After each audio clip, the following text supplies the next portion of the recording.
తోటి నువ్వు నూరుతున్నప్పుడు బయట తోటి సమట నువ్వు తుడుచుకున్నప్పుడు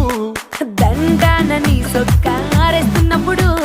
నీ ఒంటి వాసనతకు గుర్తొచ్చినప్పుడు రెండు చేతులెత్తి జుట్టు ముడిసినప్పుడు జెండు కత్తుకొని పడుకున్నప్పుడు అలసిపోయి నువ్వు ఆవలించినప్పుడు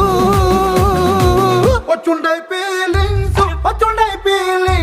వచ్చి వచ్చి చంపేస్తుండై ఫీలింగ్స్ వచ్చుండాయి